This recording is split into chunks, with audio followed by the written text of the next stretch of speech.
안녕하세요. 어머님과 남편의 정체를 알아차리고 불이 나게 탈출한 30대 여성입니다. 제 얼굴에 침 뱉기 같아서 어디 가서 말도 못하고 여기에 이야기하러 왔어요. 3년 연애 끝에 결혼한 남편과 저는 같은 대학을 졸업한 동문입니다. 학교를 다니는 동안 특별히 친하게 지낸 건 아니지만요. 남편은 2학년을 마치고 바로 군대에 갔고 저도 저대로 휴학과 어학연수를 다녀오면서 서로 마주칠 일이 별로 없었거든요. 그나마 같은 전공에 같은 동아리 활동을 했다 보니 연락이 끊어지지는 않는 정도였네요. 졸업 후에는 종종 서로 안부를 묻고 지냈습니다.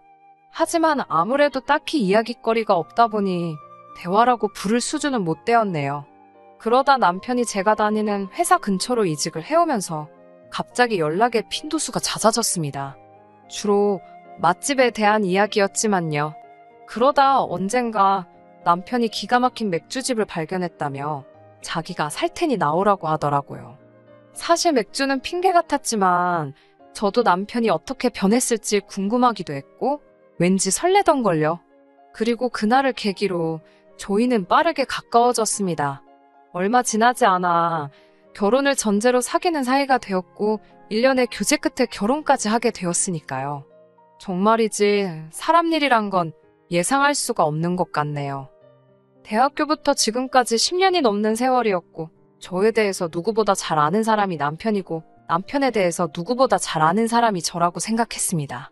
그렇기에 저와 남편이 만들어갈 결혼 생활에 누구보다 자신이 있었습니다.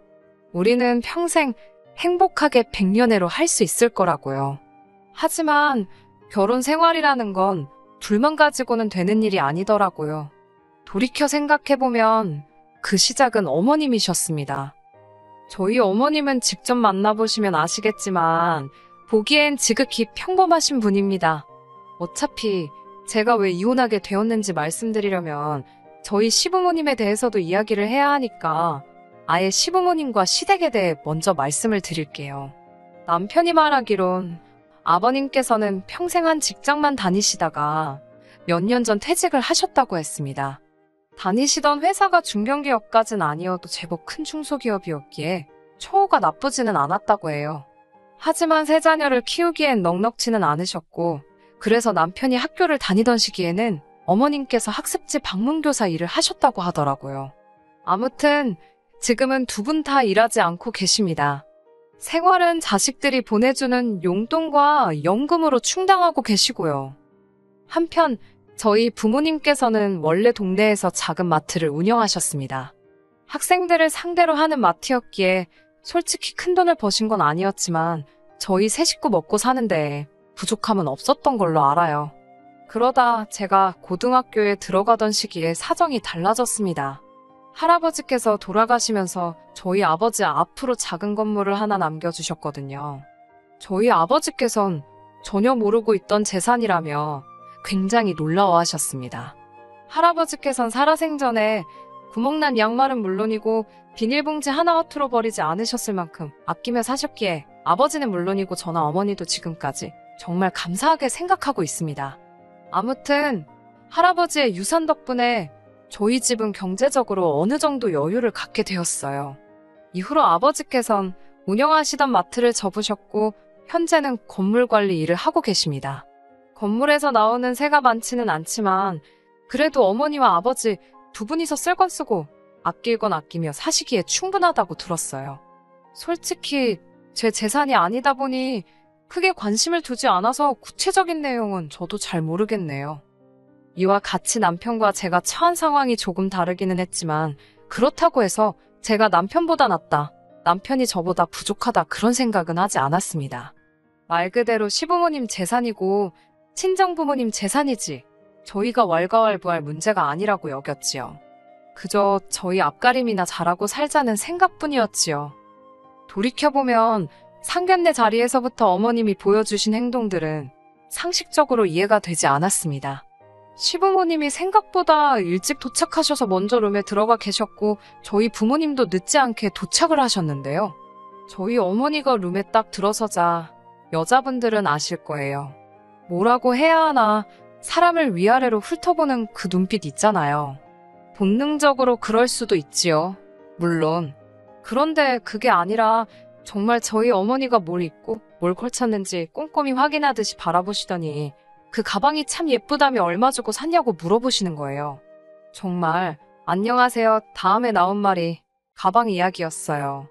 순간 저나 남편은 물론이고 어머님을 제외한 모두가 당황하고 말았지요. 저희 어머니께서 이걸 대답을 해야 하나 말아야 하나 싶으셨는지 이러지도 저러지도 못하고 어정쩡하게 웃고만 계셨기에 제가 너스레를 떨며 저희 아버지가 선물로 사주신 거라 어머니는 잘 모르실 거라고 대답했습니다. 어머님께서는 친정어머니의 가방에서 눈을 떼지 못하셨고 예단과 혼수 등의 이야기가 나왔을 땐 당신은 따로 바라는 건 없고 빼기는 하나 받았으면 좋겠다 하시더라고요. 속이 훤히 보이는 그 말씀에 황당하기도 하고 어이가 없기도 했지만 하지만 곧이어 집 이야기가 나오자 어머님께선 다 큰 자식들이 결혼하는데 부모가 해줄 게 뭐가 있겠냐입니다. 그러면서 당신은 3천만 원이 최대라고 하시더군요. 당시 남편이 모아둔 돈은 4천이었습니다.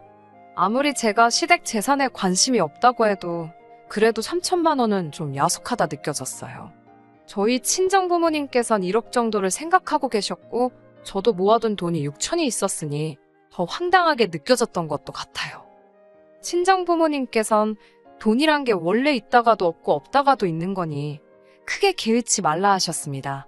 그래도 사윗감 하나는 마음에 든다며 그대로 결혼을 진행하라고요.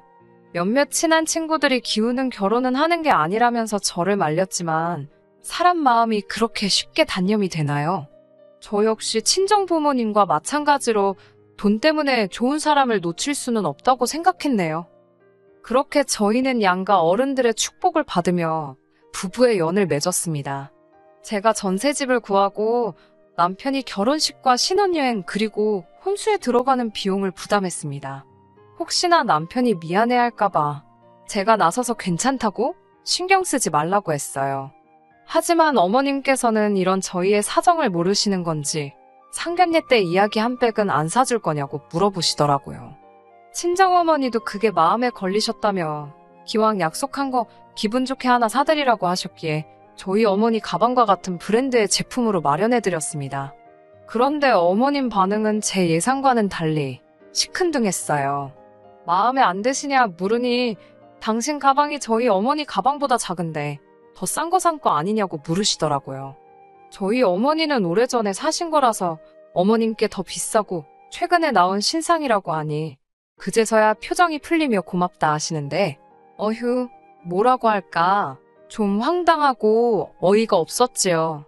그래도 그때만 하더라도 단순히 어머님이 생각보다 유치하시네 라고 여겼지 설마 이보다 경우 없는 행동을 하실 거라곤 전혀 생각지 못했습니다. 한 번은 이런 일도 있었어요. 결혼 전부터 저는 친정어머니와 매달 30만 원씩 돈을 모아서 1년에 적어도 한 번씩은 같이 여행을 다녔거든요. 남편에게도 결혼 이후에도 이것만큼은 계속할 거라고 이야기해둔 상황이었고요. 하지만 지난해에는 나라 상황도 그렇고 여러 가지로 여의치 않아 여행을 다녀오지 못했기에 올 연말에 가자는 이야기가 나왔습니다. 연말에는 여행 가는 사람이 많아 미리미리 준비를 해야겠다 생각하던 무렵에 어머님께서 연락을 해오셨습니다. 전화를 받았는데 어머님께선 한껏날이 선목소리로 다짜고짜 저더러 잘못한 일이 있지 않냐고 하시더군요. 하지만 아무리 쥐어짜내도 도통 떠오르는 일이 없었기에 제가 괜한 너스레를 떨며 잘 모르겠다고 이야기해달라고 부탁을 드렸지요. 그러자 어머님께선 넌 돈 좀 번다고 네 엄마만 챙기냐입니다. 당신도 좋은 데 가서 맛있는 거 먹고 놀러 다니는 거 좋아하신다고요.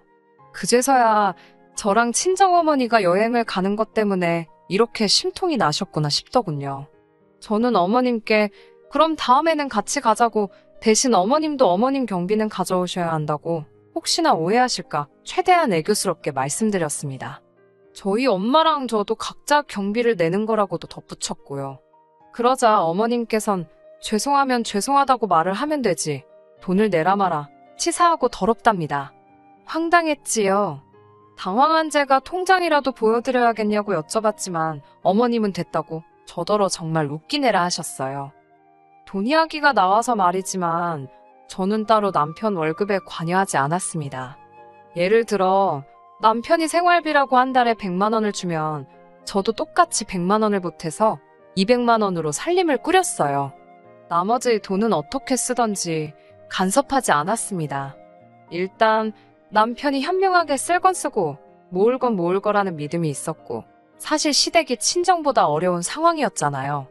때로는 저와 상의하지 않고 시부모님을 챙겨드리고 싶을 수도 있을 거고요. 그럴 때 제 눈치라도 볼까봐 그러지 말라고 터치를 안 했습니다.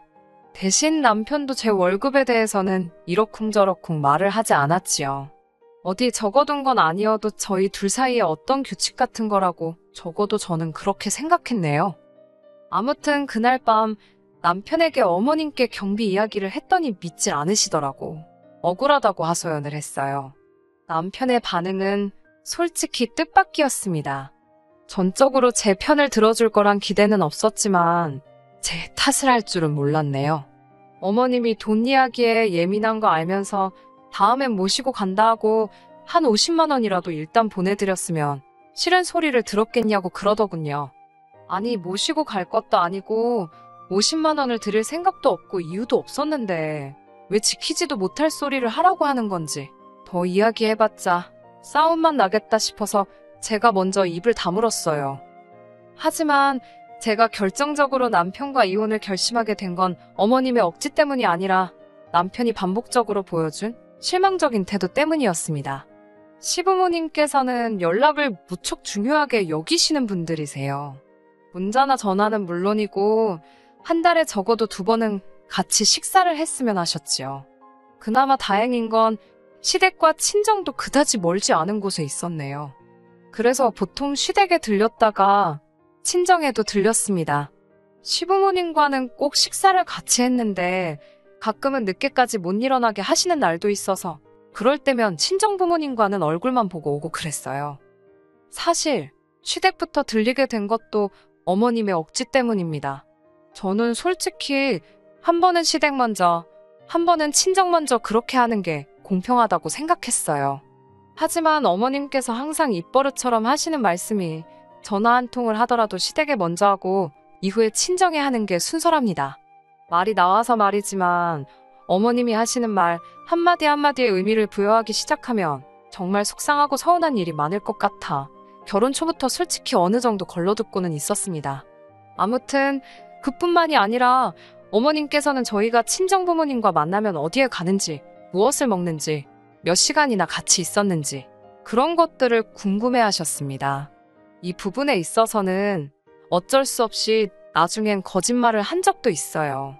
그도 그럴 것이 친정부모님과 외식을 하게 되면 항상 딸과 사위 몸보신 시켜주신다며 몸에 좋고 비싼 곳으로 저희를 데려가 주셨거든요. 한 번은 남편이 랍스터를 한 번도 안 먹어봤다고 해서 거길 갔었는데 그걸 알게 되신 어머님께선 좋은 걸 니들만 먹고 다니냐며 하도 서운타 하셔가지고 저희도 친정부모님이 사주셔서 먹은 거지 저희 돈으로 먹으라 했으면 아까워서 못 먹었을 텐데요. 아무튼 그래서 기껏 모시고 갔더니 맛대가리도 없다며 몇 입 드시곤 다 남기셨지요. 돈은 저희가 냈고요. 돈 이야기가 나오니까 할 이야기가 또 생각나네요.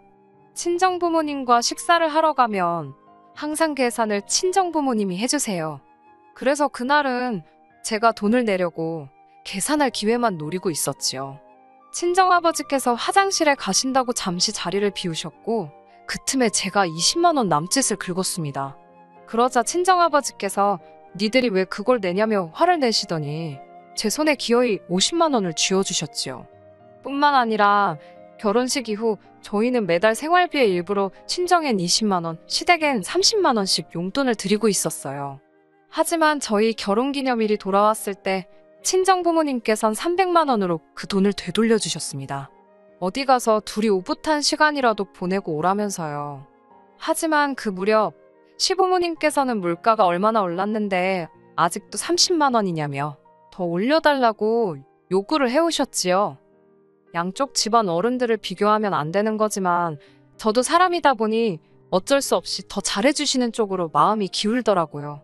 그렇다고 제가 시댁을 무시하거나 업신여기지는 않았어요. 오히려 서운타 하실까봐 40만 원으로 용돈도 올려드렸고 해주시는 거 없어도 제철 과일, 좋은 음식 같은 건 때때로 댁으로 보내드렸습니다. 하지만 지난달 일이 터졌습니다. 저는 지금도 왜 일이 갑자기 그렇게 된 건지 이해는 되지 않지만 그날은 저희 친정어머니께서 저희 집에 소불고기에 간장게장에 김치에 바리바리 싸우셨더라고요.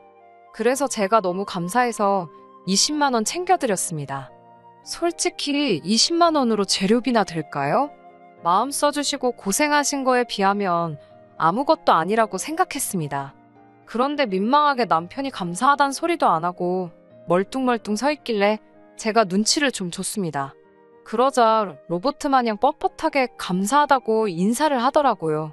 평소라면 넉살 좋고 살갑게 구는 인간이 왜 이러나 싶어서 황당하기도 하고 어이없기도 하고 저희 어머니도 말씀으로는 볼 일이 있어서 가보신다 하며 서둘러 나가셨지만 제가 느끼기엔 사위 반응이 썰렁하니 민망해서 나가신 것 같았거든요. 기분이 너무 안 좋았어요. 친정어머니가 나가시고 제가 남편한테 뭐가 문제냐고 물었습니다. 그러자 왜 장모님은 자기한테 연락도 없이 집을 오시냐는 거예요. 그러면서 저더러 어머님이 저한테 연락 없이 집에 오시면 좋겠냐고요. 솔직히 제 입장에서 친정어머니가 오시는 거랑 어머님이 오시는 건 완전히 다른 이야기잖아요. 친정어머니는 뭐 하나라도 더 주러 오시지. 제가 살림을 잘하고 있는지 어쩐지 흠을 잡으러 오시는 것도 아니고. 하지만 어머님께선 오시면 이것저것 다 열어보시고 훈수를 두신단 말입니다. 그리고 어떤 장모가 사위한테 연락을 하고 집에를 오나요? 보통은 날이랑 이야기하지. 제가 어이가 없어서 도대체 왜 시비를 거냐고 하니까 자기가 지켜봤더니 제가 친정에만 잘하는 게 눈에 보인답니다. 저더러 한 번이라도 자기 부모님 손에 따로 용돈 쥐어드려 본 적 있냐면서 아까 자기가 장모님 돈 드리는 거 봤다고. 돈 벌어서 다 친정에 퍼주는 거냐입니다. 친정에 해주는 거 좋다. 그러면 시댁도 해줘야 하는 거 아니냐고요.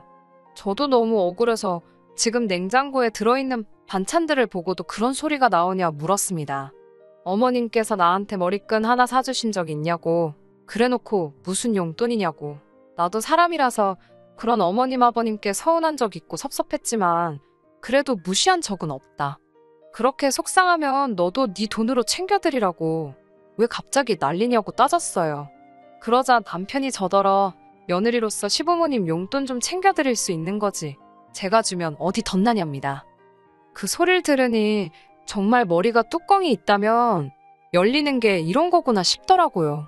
너는 그렇게 맨날 얻어먹기만 하면서 우리 부모님한테 돈 10만 원 드려본 적 있냐고 따져 물으니 자기가 안 드려도 장인 장모님은 돈이 많지 않냐입니다. 원래 있는 사람이 좀 베풀고 사는 거라며 가족끼리 그런 걸 왜 계산적으로 따지냐고요. 눈치채셨겠지만 남편 말은 앞뒤가 전혀 맞지 않았습니다. 그 자리에서 그런 남편의 헛소리를 듣고 상대해야 하는 제 심정은 어땠겠어요? 결국 저도 해서는 안 될 말을 하고 말았습니다. 해온 것도 없으면서 바라는 게 왜 이렇게 많냐고, 왜 시비를 걸고 그러냐고요. 그러자 남편이 저더러 그것 보랍니다. 속으로 자기를 무시하고 있었던 게 맞대요. 자기를 무시하고 시부모님을 무시하니까 저딴 소리를 하는 거라나. 그러면서 먼저 이혼하자 그러대요. 귀책 사유가 저한테 있답니다. 아내돌이 며느리돌이를 못하면 옛날엔 쫓겨났다면서요. 어이가 없어서 코웃음을 치며 무서워 죽겠다고 그래 이혼하자 했습니다. 그러니까 이 인간이 아차 싶었는지 생각할 시간을 줄 테니 반성부터 하라네요.